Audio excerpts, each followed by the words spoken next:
Hello दोस्तों, स्वागत है आपका हमारे यूट्यूब चैनल कहानी की गलियों में। यहाँ आपको एक से बढ़कर एक हॉरर कहानियाँ सुनने को मिलेगी। तो चलिए शुरू करते हैं। आज की कहानी उत्तर प्रदेश के एक सब्सक्राइबर ने भेजी है, जिसे पढ़ने के बाद मुझे लगा कि यह कहानी मैं आप लोगों को ज़रूर सुनाऊं। तो चलिए शुरू करते हैं। मित्रों, मेरा नाम रहमान है और मैं उत्तर प्रदेश का रहने वाला हूँ। आज मैं आपको मेरे मित्र के साथ घटी एक सच्ची घटना पेश करने जा रहा हूँ। मेरे मित्र का नाम वसीम है और हम बचपन से ही बहुत अच्छे दोस्त हैं और हमारी हर एक बात एक दूसरे से शेयर करते हैं। हम जब कॉलेज में आए थे तब उसकी सगाई हो गई थी। वो उसकी मंगेतर से, जिसका नाम रेशमा था, बहुत प्यार करता था और वो दोनों रात भर मोबाइल पर बातें करते रहते थे। एक दिन की बात है, उसने मुझे बताया कि वो उसकी मंगेतर से रात को बात कर रहा था। वसीम ने उसकी मंगेतर को मिलने के लिए बोला तो उसकी मंगेतर बदली हुई आवाज़ में बोली, तू ज़्यादा मत बोल वरना तेरे को वहीं दफन कर दूँगी। वसीम एक बार तो ये सुनकर चौंक गया और फिर सोचा वो शायद मजाक कर रही होगी। फिर वसीम भी उसको मजाक में बोला, क्या कर लेगी तू मेरा, देखते हैं। तो वो फिर बोली, आज रात देख तेरे साथ क्या क्या होता है। यह कहकर उसने मोबाइल रख दिया। अगली सुबह जब वसीम मुझसे मिला तो वो अपनी आप बीती बताने लगा। उसने मुझे रात को फ़ोन वाली बात बताई और उस रात उसके साथ जो हुआ वो बताया।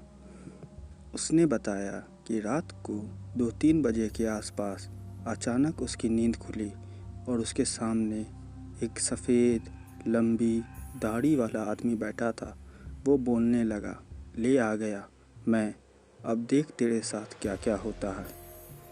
उसने वसीम के गले को पकड़ लिया। ऊपर मेरी सांसें रुक गई।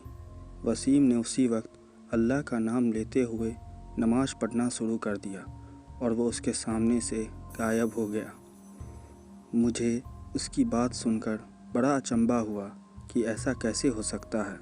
उसके अगले दिन वसीम ने फिर अपनी मंगेतर से मोबाइल पर बात की और बोला, कल रात तुम मुझे क्या अनाप शनाप बोल रही थी। उसकी मंगेतर ने कहा, ऐसा कैसे हो सकता है जबकि कल तो मैंने फ़ोन ही नहीं किया था। ये सुनकर वसीम के रोंगटे खड़े हो गए और उसने तुरंत फ़ोन काट दिया। उसी वक्त वसीम ने मुझे फ़ोन किया कि उसकी मंगेतर की तबीयत ख़राब है और कल उसके घर पर चलना है। अगले दिन हम दोनों तैयार होकर वसीम के मंगेतर के घर गए। वहाँ हमने दरवाज़ा खटखटाया तो उसकी मंगेतर सामने खड़ी थी और बदली हुई आदमी की आवाज़ में बोली, तो फिर आ गया ना, तूने अगर अंदर कदम रखा तो यहीं पर तेरा जनाजा निकाल दूँगा। वसीम बोला कि ये क्या बोल रही हो तू। वसीम आगे था और जैसे ही उसने घर में कदम रखा, उसकी मंगेतर ने दीवार पर टंगी तस्वीर उतारकर वसीम के सर पर दे मारी। उसके सर से खून बहने लगा। वसीम के ससुर और साले ने उसकी मंगेतर को पकड़कर बिठाया। फिर उसके साले ने वसीम के सर पर पट्टी बांधी। रेशमा के दादाजी ने बताया कि रेशमा को जिन का साया लग गया है।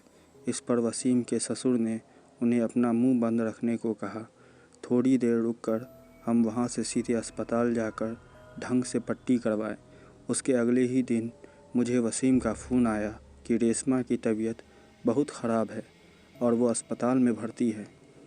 वसीम ने बाइक निकाली और हम दोनों जल्दी अस्पताल पहुंच गए।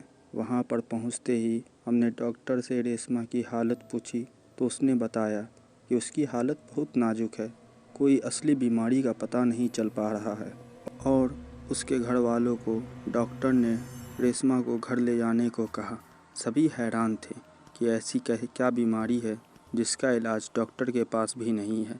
फिर उसके घर वाले रेशमा को घर ले आए। रेशमा ने वसीम को बुलाया और कहा कि मैं अब ज़्यादा दिन ज़िंदा नहीं रह पाऊँगी और तुम किसी अच्छी लड़की से शादी कर लेना। ये सुनकर वसीम की आंखों में आंसू आ गए और बोलने लगा कि मैं तुम्हें मरने नहीं दूंगा।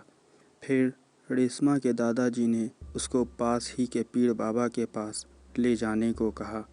हम सब उसको पीर बाबा के पास ले गए और पीर बाबा ने बताया कि उसको एक बुरे जिन ने जकड़ लिया है, जिसकी वजह से वो इसके शरीर को नुकसान पहुंचा रहा है। अब बहुत देर हो गई है।